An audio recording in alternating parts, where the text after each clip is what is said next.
Salut les devs mobiles, c'est Maxime Purple Giraffe et aujourd'hui j'arrive avec un nouvel extrait de cours parce que on a sorti encore un nouveau cours chez Purple Giraffe, on est on fire en ce moment, il y en a tous les mois qui sortent et donc le tout nouveau cours c'est un cours sur les packages en Swift parce que trop souvent on associe Purple Giraffe à des cours débutants et c'est vrai, il faut associer Purple Giraffe à des cours débutants parce que c'est ce qui nous a fait connaître, c'est comme ça qu'on a permis à des gens d'apprendre à programmer, des gens qui n'avaient jamais programmé qui maintenant ont leurs apps sur l'App Store, on est fort pour ça.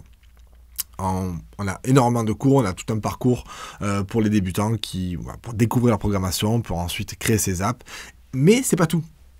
Parce que non seulement on permet à des gens de découvrir, de devenir des programmeurs, mais une fois qu'on est programmeur, ça suffit pas. Parce que je sais comment ça se passe. Une fois qu'on devient programmeur, on a envie d'aller plus loin.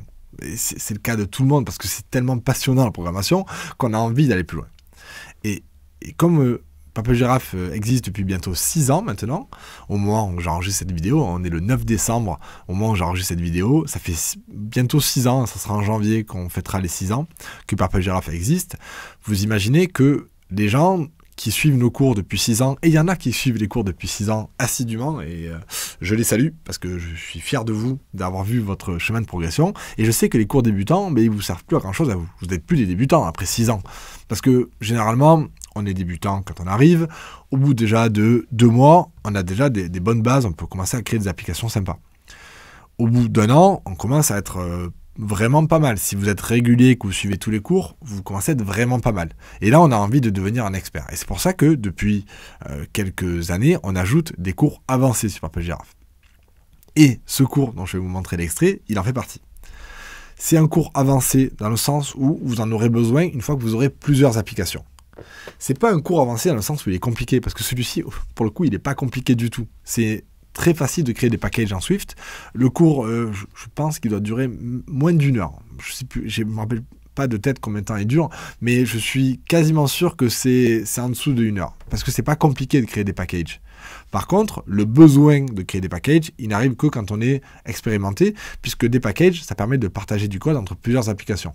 Donc si vous avez créé plusieurs applications et que vous avez, comme c'est le cas très souvent, besoin de partager du code entre toutes ces applications, plutôt que de faire glisser le fichier ou de faire du copier-coller, vous savez que ça j'interdis, hein, pas bien le copier-coller, ça a plein d'inconvénients. Donc plutôt que de faire du copier-coller, vous pouvez faire un package. Un package, c'est un projet séparé qui sera réutilisé par les autres, par chacun des projets. Comme ça, vous avez une seule fois ce code-là, vous l'améliorez, vous le peaufinez, vous le faites aux petits oignons, et ensuite, dans chacune des applications qui s'en sert, vous avez toujours un seul code que vous allez importer au moment de la compilation, et ça sera parfait pour vous et pour chacune de vos applications. Donc voilà, ça c'est ce cours-là, on va voir ensemble un extrait, et puis on se revoit juste après. Nous allons voir comment créer notre propre bibliothèque en Swift. J'ai déjà créé un projet d'application classique en Swift et cette application, c'est juste une application dans laquelle on peut taper une URL et cliquer sur le bouton pour vérifier si l'URL est valide. Et pour l'instant, la vérification elle est quand même très basique, on va juste vérifier si ça commence par HTTP. On sait qu'il y a plus de choses pour vérifier une URL, et plutôt que de mettre le code de vérification à l'intérieur de ce projet, j'aimerais me faire une petite bibliothèque, parce que vérifier des URL, c'est quelque chose qu'on fait souvent. Donc je vais créer un package. Et pour faire ça, on va créer un tout nouveau projet dans Xcode. Donc je vais faire File, New, et vous avez la possibilité de créer un package. Donc je vais cliquer là-dessus.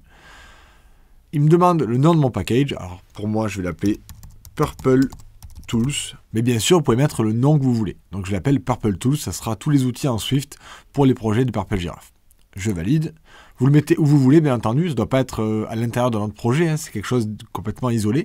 Et vous voyez qu'il m'a généré un projet de base qui ressemble beaucoup à ce qu'on a d'habitude sur un projet en Swift. Mais au lieu d'avoir des fichiers graphiques, on va avoir déjà ce fichier package qui est déjà ouvert, qui va expliquer ce qu'est ce package et comment il fonctionne. Et ensuite, on a les sources qui sont déjà prêtes pour nous. Donc on a les sources classiques, ce qui sera intégré dans les autres projets. Et ensuite, on a aussi des tests auto, puisque ce code-là, il mérite d'avoir ses propres tests. Donc, on va pouvoir, pour chaque classe que l'on crée ici, créer des tests automatisés pour vérifier qu'elle fonctionne bien. Comme ça, quand on s'en servira dans d'autres projets, ça marchera bien aussi. On va parler plus en détail de ce fichier package.swift. Donc, c'est du langage Swift classique. Il est déjà pré-rempli pour vous, vous n'avez pas besoin de le modifier. Je vais vous expliquer brièvement ce qu'il y a à l'intérieur. Ce que l'on retrouve très souvent, c'est le nom de votre package. On le retrouve ici, ici, là, là encore, et même ici.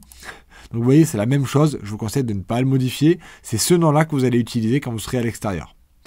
Ce fichier, vous y reviendrez si vous faites des choses un peu plus avancées avec votre package, mais dans la plupart des cas, vous allez le laisser tel quel et ne plus le modifier. Et ensuite, vous allez surtout modifier les sources ici et là. Et voilà, j'espère que ça vous a plu.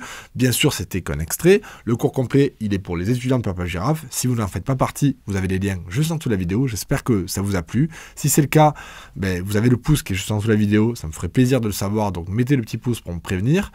Si vous avez des commentaires, vous avez aussi les commentaires en dessous de la vidéo et j'adorerais discuter avec vous là-dessus, savoir si ça vous a plu, pourquoi, si ça ne vous a pas plu, pourquoi aussi. Dites-moi qu'on discute, c'est ça le but de ces vidéos, c'est que je puisse échanger avec vous, que je vous aide à progresser.